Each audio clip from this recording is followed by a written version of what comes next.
अंतिम मौर्य सम्राट विरेत की हत्या कर किसने शुंग वंश की स्थापना 185 ईसा पूर्व में की? पुष्यमित्र शुंग। पुष्यमित्र शुंग और मौर्य सम्राट विरेत की राजकीय सेना किस पद पर आसीन थे? सेनापति। कण्व वंश का संस्थापक कौन था? वासुदेव। सातवाहन वंश का संस्थापक? सिमु। सातवाहनों ने पहले स्थानीय अधिकारी के रूप में काम किया था मौर्य के अधीन। निम्नलिखित में से वह कौन महानतम पुना नेता कौन था जो बौद्ध बन गया? कनिष्क। कुषाण काल के दौरान मूर्तिकला की गांधार शैली निम्नलिखित में से किसका मिश्रण है? भारत ग्रीक शैली। कनिष्क की राजधानी कहाँ थी? पुरुषपुर। पुरुषपुर निम्नलिखित में से किसका दूसरा नाम है?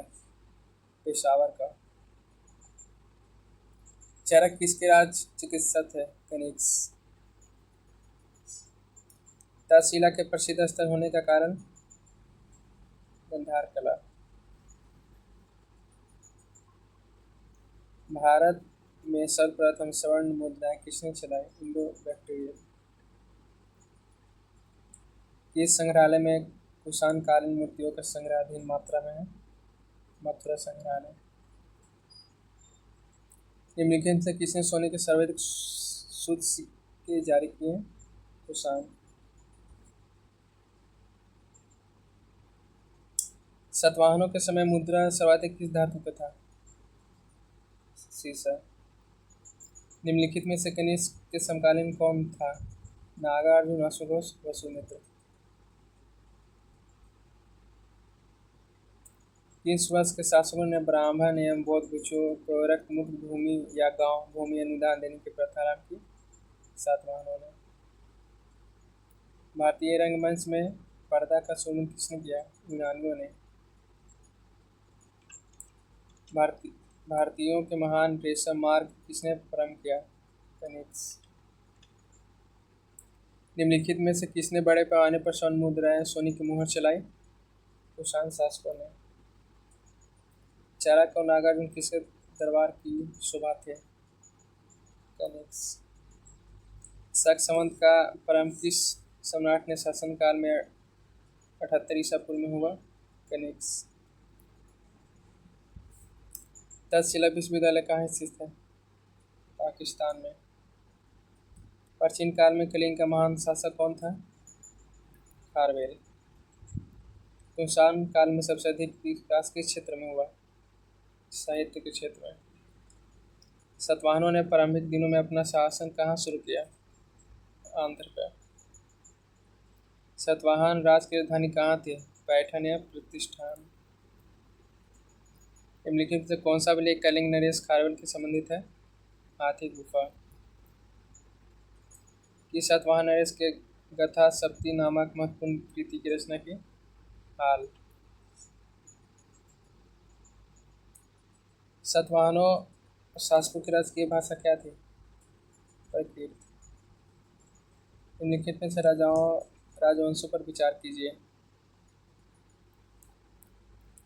शुंग वंश, सातवाहन वंश, गुप्त वंश, चोल वंश। मौर्य साम्राज्य के ध्वंस के पश्चात कई आक्रमणों की श्रृंखला रही। भारत पर सबसे पहला आक्रमण निम्नलिखित में से किसने किया? ग्रीकों ने।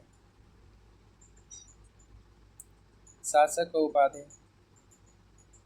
अशोक का प्रियदर्शी था? Option number D. विक्रय संवत कब से प्रारंभ हुआ? 58 ईसा पूर्व।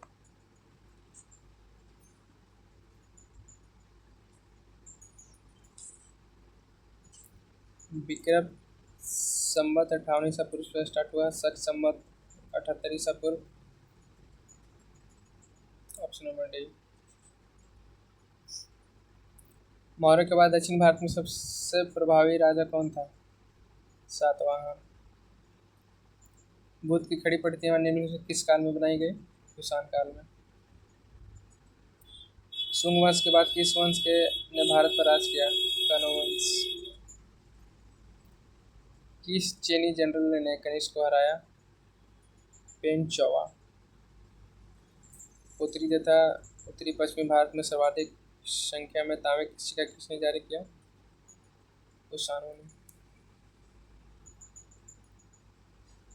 कुषाण फ्रांस की खाड़ी लाल सागर से होकर व्यवहार करते थे। ऑप्शन नंबर सी।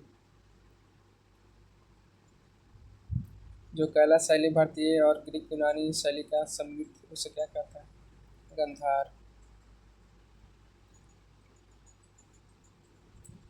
कनिष्क और बौद्ध धर्म की किस शाखा के अनुयायी था जिसने प्रचार उसने धर्म एशिया में सुंदरपुर में किया? महायान। कनिष्क के शासनकाल में सर्वाधिक महत्वपूर्ण घटना कौन सी थी? चतुर्थ बौद्ध संधि थी। प्राचीन भारत का महान व्याकरण पतंजलि किसका समकालीन था? पुष्यमित्र सुंग। सर्वप्रथम भारत में विशुद्ध संस्कृत भाषा में लंबा अभिलेख किस राजा द्वारा जारी किया गया? शक राजा रुद्रम दमन द्वारा। किस राजा के शासनकाल में ईसाई धर्म प्रचारक सेंट थॉमस भारत आया? विंडोफिनस। किस कुषाण शासक ने सर्वप्रथम स्वर्ण मुद्राएं जारी की? कटफिशस द्वितीय। किस वंश के शासकों ने छत्रपति प्रणाली का प्रयोग किया? शकों ने। मुक्तिदाता की उपाधि किस वंश के शासकों ने धारण की? शक। प्राचीन काल के भारत पर आक्रमण के संबंध में कौन सा सही कालानुक्रम है? यूनानी, शक, कुषाण। भारत में प्रथम बार सैनिक शासन व्यवहार में लाया गया? ग्रीकों द्वारा। ईसा पूर्व दूसरी सदी के प्रारंभ में उत्तरी अफ्रीकानिस्तान में स्थापित भारत यूनानी राज्य? बैक्टीरिया। चार धातुओं सोना, चांदी, तांबा एवं शीशे में बनने वाले सिक्कों को क्या कहा जाता है? कांसारपन। सर्वप्रथम रोम के सतह किन लोगों का व्यापार आरंभ किया? तमिलों एवं चेरों ने। मौर्यन कालीन प्रमुख बंदरगाह कौन असत्य है? कोची। निम्न में से किस स्थान को पेडलर्स ऑफ द इरिथ्रियन सी में पेडुको नाम से संबोधित किया गया? अर्री कमांडो। मौर्य उत्तर काल में किसने भारत में हिंद यूनानी राज्य की स्थापना की? डेमेट्रियस।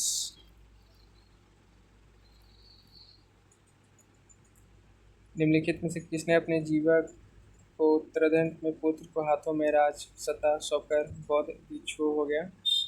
मिंडार ने। कुषाणों का संबंध था चीन के यूची जनजाति से। निम्नलिखित में तो कौन सा कनिष्क के बौद्ध होने के लिए उत्तरदायी था? अश्वघोष।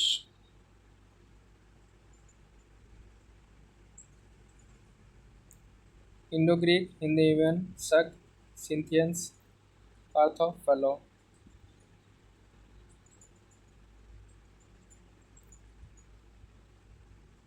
सुंग का राजधानी विदिशा, चेदी का कलिंग, सातवाहन का प्रस्थान या पैठन, कुषाण का फिरोजपुर या पेशावर।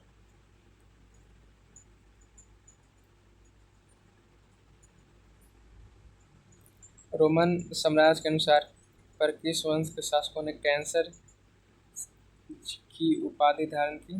कुषाण। निम्नलिखित में किसका निर्माण सुंग काल में हुआ? बृहद स्तूप का? सभी का। सातवाहन नरेश में समकालीन गुनागढ़ की किस प्राकृतिक ग्रंथ की रचना की? बृहद कथा। निम्नलिखित में कथनों पर विचार कीजिए। सातवाहन सबको बौद्धों पर अत्याचार करते थे। पुष्यमित्र सुंग बौद्धों को संरक्षण करते थे। बोध गया में शशांक ने बोधि वृक्ष को कटा दिया था। ऑप्शन नंबर सी हो जाएगा।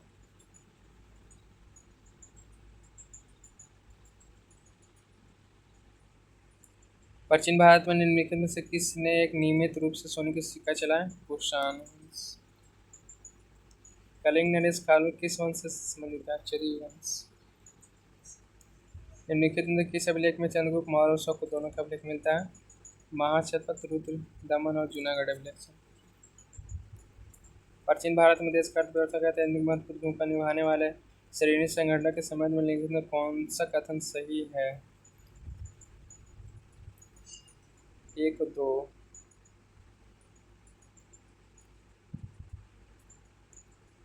रबात अभिलेख के संबंध में से कौन सा कथन सही है? कनिष्क और कटफेसी शासकों के बीच संबंध स्पष्ट करने के लिए। यस।